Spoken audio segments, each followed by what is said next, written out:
my fellow comic book collectors. Today is Wednesday, and on Wednesdays I answer your questions. And this week I got a bunch of questions that I'll go through, and I hope to show some pretty cool things to answer some of these questions. The first question is from Brian Smith. Can't wait to see your Phantom Lady 17. I have the Canadian version of 17. It's called Crime Avengers, and so he thought it was Crime Avengers. It's actually Crime Avengers Comics, but we'll get into that in a second. Have you ever seen any other Canadian adaptations of well-known U.S. comics?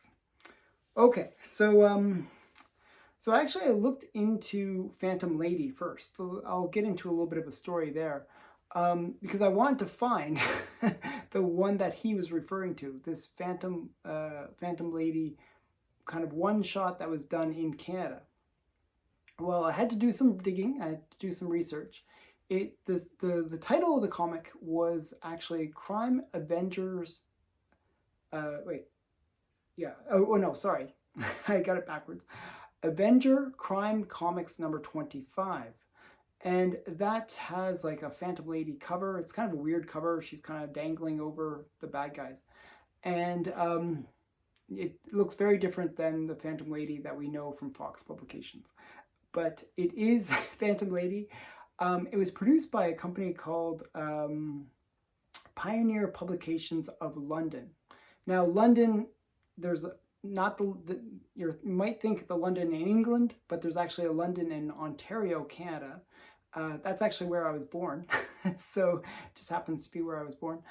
So London, Ontario is where these comics were produced, and they produced actually from 1948 to 1950 a bunch of comics that were really just reprints of American comics with slightly different covers, or sometimes they would literally use like the Fox like interiors, and which meant that the first page, which was actually on the cover, would not be in the book. So you would actually be missing out on the first page, that cover page, and then the cover would be actually the first page, which was kind of a weird way of doing it, but that's what they did.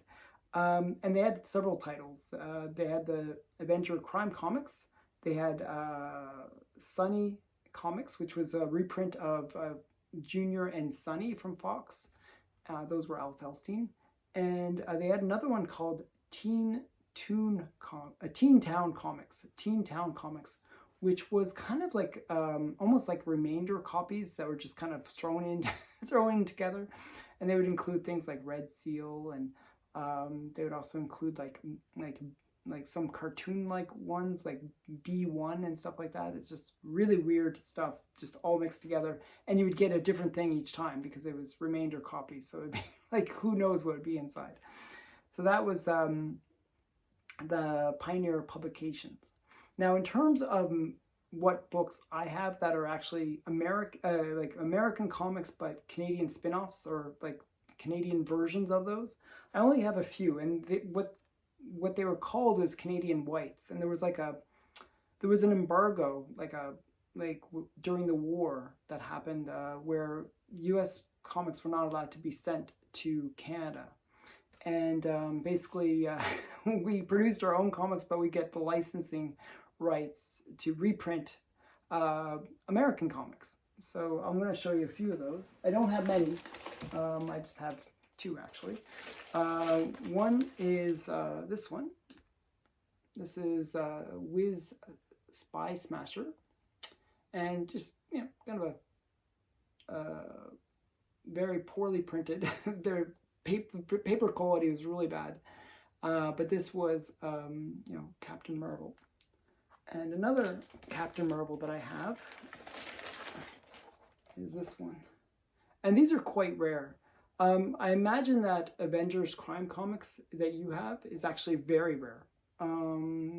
Though I did see that there was a sale for it for around $160 on Heritage a few years back.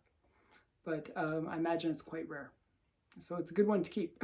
So this is Wiz Comics reproduction, and it's like it was produced by a company called American Anglo Press, and it's just American Anglo, or Double A Comics is the other name for it. So yeah, so those are my Canadian edition ones. I don't really have that many, which is kind of odd because you know I am in Canada.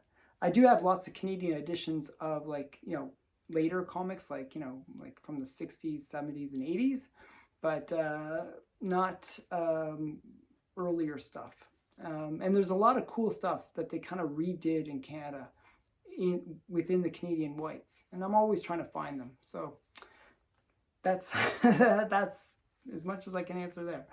The next question comes from Mike Swintel, and would you do a discussion on comic book sellers who charge outrageous shipping charges?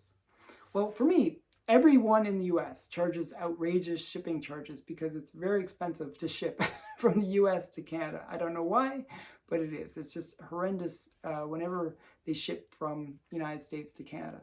But I know what you're talking about. There's like these people that kind of do really shady things. There was actually a scam that, well, kind of a scam that people would do is they would have like penny listings. Okay, so you sell a product for a penny, usually a CD or something like that, and the shipping would be like some crazy amount, like $20 or $30, and that was like a scam that they would do, and the cost they would make their money on the shipping costs. So they would say, oh, it's almost free, it's like a penny, so people would be like, oh, that's really great, and you would order maybe several CDs, for example, and they would charge $20 each time. So basically you're paying more than the cost of the CD. So it was a bit of a scam. Another scam that I saw was I saw a dollar listing and it had $1 million shipping. It's just, those things do happen where you get these people that charge crazy shipping costs. Within comics, I've seen not as bad, like $40-50 for shipping, and sometimes higher, but generally, when it's like a cheap comic and you're paying these outrageous shipping costs, it might be actually legitimate.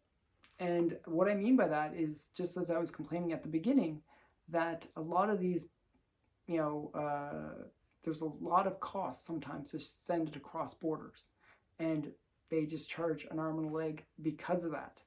When it's like internal and they're charging those kind of crazy shipping fees, I'd be very wary of that seller.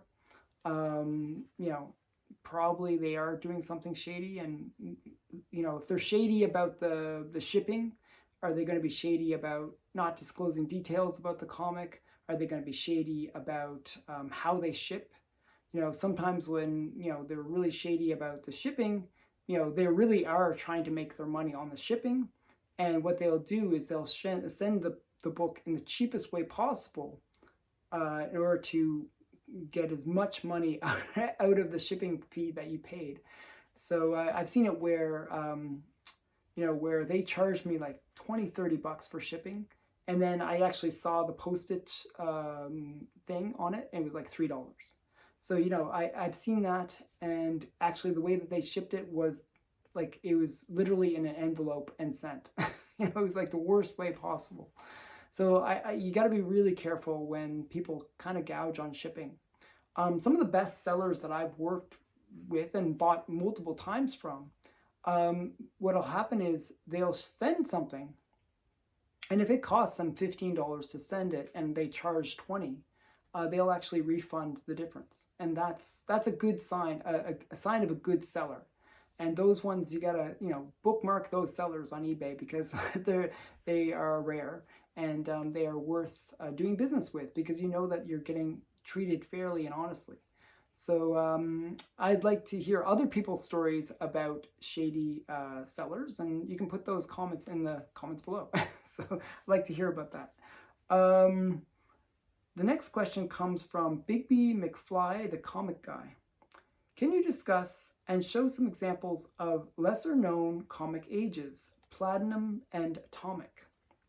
Okay, so I'm going to show you some Platinum comics, and then I'm going to show some Atomic Age comics. And the definition of both, I'll quickly give you those. The Platinum Age was really the time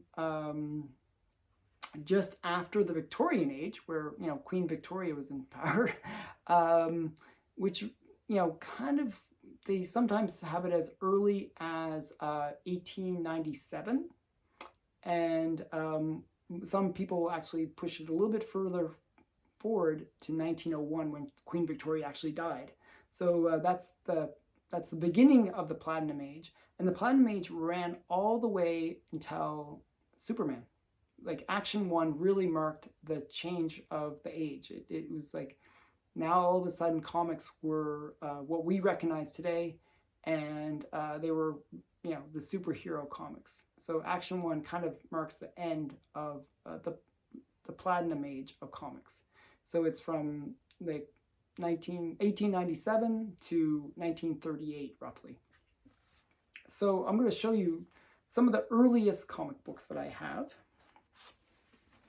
starting with this one, Little Orphan Annie. And when I say comic books, I mean comic books. They were actually books. So this is from 1927. It's the first appearance of Little Orphan Annie. And surprisingly didn't cost that much. But, you know, a lot of them would be reprints of newspaper, like, you know, Sunday Funnies and stuff like that. So, yeah, kind of a cool book. And these were books. They had like dust jackets and stuff, like, you know, it's always good to get the original dust jacket as well. So that is that one. And then here's another early one. This is Captain and the Kids #1, another comic book. Mine's in really rough shape because I was given it when I was a little kid by my grandmother. But it's so it's a little bit rough shape. I even drew on the back. I was such a bad kid. And I put my coffee cup on it. So there's a big coffee, not coffee, what I'm saying, hot chocolate. That's hot chocolate stain. So yeah, I didn't want to damage the furniture, so I damaged my comic instead. That's how poorly I treated my comics at the time. I was pretty young at the time. But this is from I believe 1933 or 35, somewhere around there. One sec here, I'll check. 1934. It was right in between. And then we got some Disney ones that I have. This is like little Mickey Mouse comic book. And somebody put like this is a handmade dust jacket that they made. And it's just like, you know, it's like a little book. It's like, this is a Little Big Book. And it's like the male pilot. And it's kind of a famous issue. And then there's the Mickey Mouse Annual. This is a very controversial book because it's kind of interesting. The pages are quite thick. So it doesn't have that many pages. It looks like a huge book, but it's not that many pages. But it's very controversial because they use the N-word a million times. It's kind of funny. So this is Mickey Mouse Annual. So it's quite a cool book. I think from 1934 or 35, I want to say. And I could be wrong. I'm going to check. I always got to check. And it's printed in England. Doesn't say the year. I believe it's 1934, but I'm not sure. So Mickey Mouse Annual. And then we got The Adventures of Mickey Mouse. This is actually the first cover appearance of Donald Duck. That's Donald Duck right there. And just another comic book. So as I said, they're real books, but they have, you know, these really nice painted panels and stuff. Quite nice. Okay, so those are my some of my Platinum Age comic books. And I actually have some that were sort of that between where it was kind of trending over to actual what we recognize as comic books. So I have like New Funnies #1 and stuff like that. And those look more like comic books. Oh, and I actually have some more that I want to show from the Platinum Age. I have my Popeyes. So these are Popeyes. And these are like like the larger books that they would make at the time. These were like almost like a canvas. And another one that I have is Donald Duck. This is the first Donald Duck. So this is like from the early 30s as well.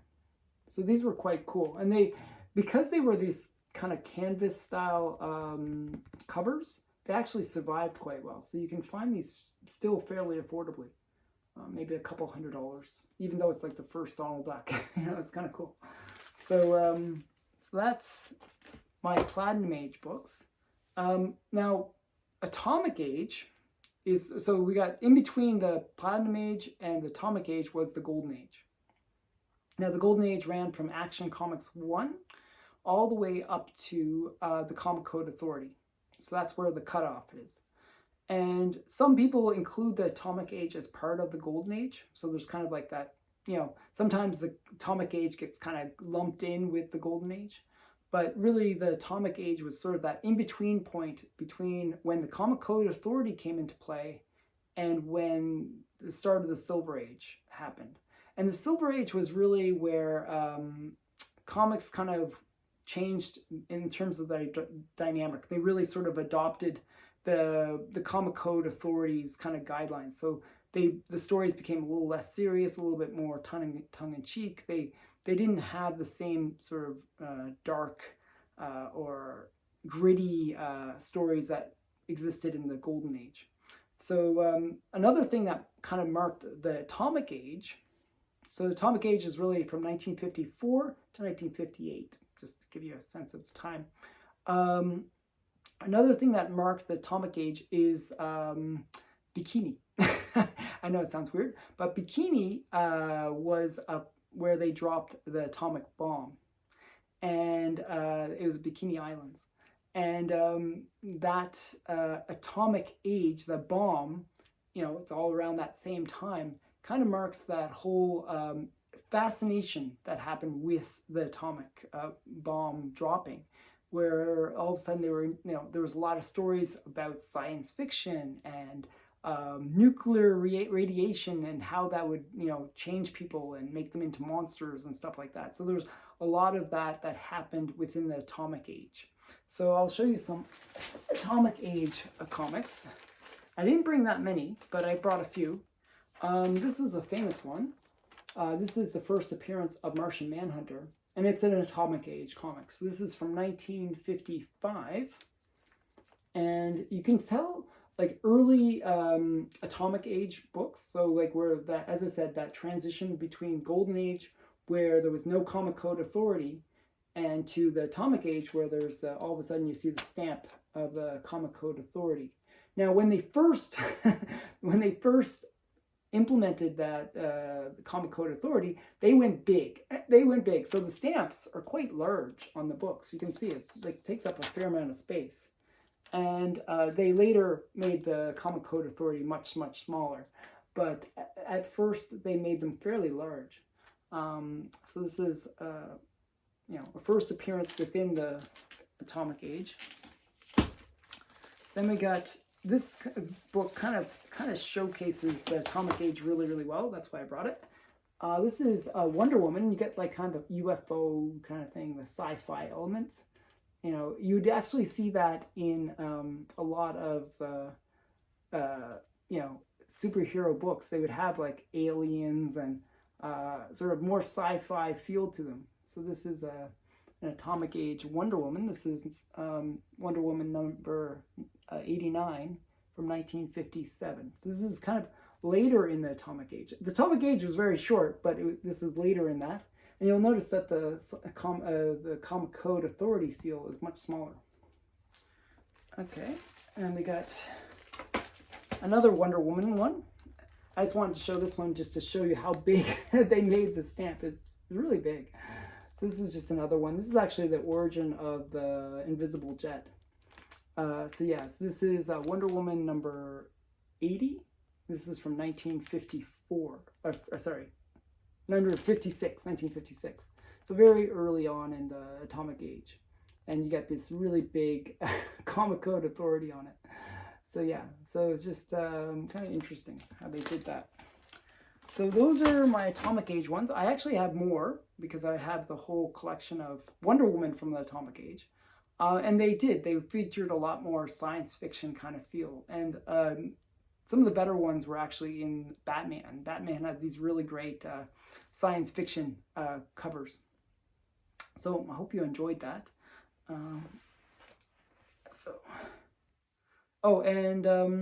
Yeah, I was going to say, some of the books that marked the end of the Atomic Age were like All-Star Comics, not All-Star, Showcase with Flash. You know, once that came out, that was considered one of the books that really rewrote the way the characters were. And that was a big differentiation between the Golden Age and the Silver Age, and the Atomic Age and the Silver Age was the fact that they would rewrite the characters and create these new characters that would, you know, kind of live on in a new format. So yeah, so that was another thing that I wanted to mention. Okay, so the next one is from Michael L. How much time do you think you dedicate on buying comics each week? Well, I buy comics pretty much all the time. And not all big comics. I buy like maybe like because I'm watching like these videos. I watch like other people's comic videos, and if something interests me, I'll, you know, check it on eBay. Since I'm working online all the time, I have videos that I play in the background. I'm usually either watching political videos, historical videos, or comic related videos. So I like to have something in the background as I'm working. It just, you know. But sometimes the comic related ones will inspire me to buy some random comics. So pretty much every day I buy something random. That's why I have these big orders from Stackery, because I'm buying like little here and there. So yeah, I probably spend too much time buying comics. So don't spend so much time buying comics, kids. That's my advice. I don't know. And the last question comes from August Cosme. And do you have a collection of any Captain America timelies? Captain America, all winners comics and all select comics, etc. No, I have no Captain America comics, but I do have some early timelies as a consolation, and I'll show you some of the ones that I have. Sadly, no Captain America. I actually want to get some of the wartime Captain America books because I like Alex Schomburg, and I like those kind of propaganda covers. So I want to get those in my collection, but I just don't have any in my collection. But I'll show you what I do have.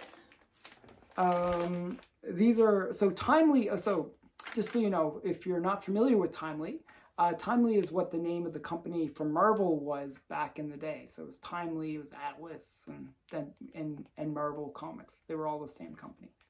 So we got, this is a Marvel Comics, Mystery Comics. So we got, you know, Blonde Phantom in the background and the Human Torch, Asbestos Man. Okay, it's just kind of an interesting one. And then we got, this is a really great one. Close to being Captain America because we got Bucky. There's Bucky on the cover. This is Young Allies. And that's Toro up there. It's not the Human Torch. It's Toro, which is sort of the sidekick to the Human Torch. And these are the Young Allies, these guys up here. And they're like just destroying these poor Japanese guys. Just mangling them. So this is Young Allies. This is actually the very last Alex Schomburg propaganda cover, war cover. So this is kind of a historical book, actually. So this is Young Allies number 16. And then we got Captain Marvel, Marvel Mystery Comics number 82. This is the first appearance of Namora. And if you have the first appearance of Namora, you have to have her first series. This is Namora number 1. This is a nice 10-balled cover. And we got another Captain, sorry, I keep on wanting to say Captain America. Marvel Mystery Comics, you know, another one. This is like with Sun Girl and Human Torch. Kind of their team up. And then we got This is actually a real timely.